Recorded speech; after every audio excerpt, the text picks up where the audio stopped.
Psychologue atypique, épisode 44.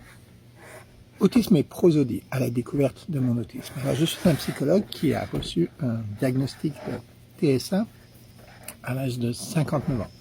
Je ne suis pas un expert en autisme, simplement l'autisme est devenu un de mes intérêts spécifiques.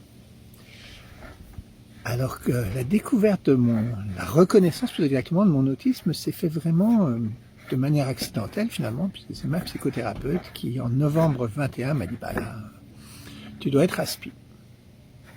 Vraiment ça m'a choqué, mais très vite je suis allé faire, en bon outil, je suis allé faire des recherches, lire plein de trucs, regarder plein de vidéos, et j'ai dû me rendre à l'évidence. Et dans le même instant, j'ai aussi observé que mon fils également fonctionnait de manière très très similaire à moi.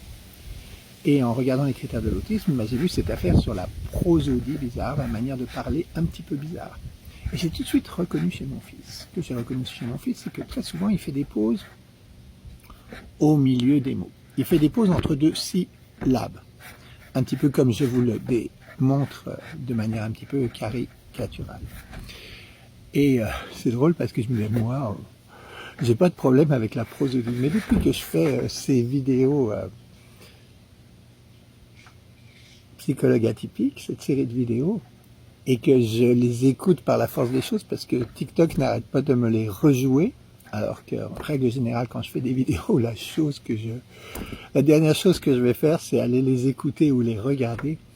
Eh bien, je me rends compte que j'ai aussi quelque chose de similaire dans la prosodie, c'est-à-dire que je fais des pauses entre les mots au milieu des phrases, et ça coupe un petit peu le flot des affaires. Et très franchement, je pourrais pas vous dire pourquoi je l'ai fait. Est-ce que je réfléchis au prochain mot ou à quelque chose comme ça? Donc, force m'est de reconnaître qu'il s'agit encore d'un des signes de mon autisme. Alors, je vais être très très prudent de ne pas employer le mot symptôme, parce que symptôme, c'est évidemment un terme médical. Et plus j'explore mon autisme, plus je découvre l'importance d'avoir une position positive sur notre neurodivergence, de reconnaître qu'on fonctionne comme ça, mais que c'est ni un déficit ni un excès, c'est juste différent.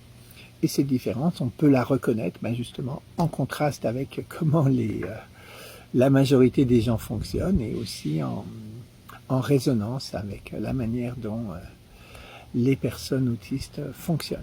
Voilà. C'était pour la prosodie. Alors à plus.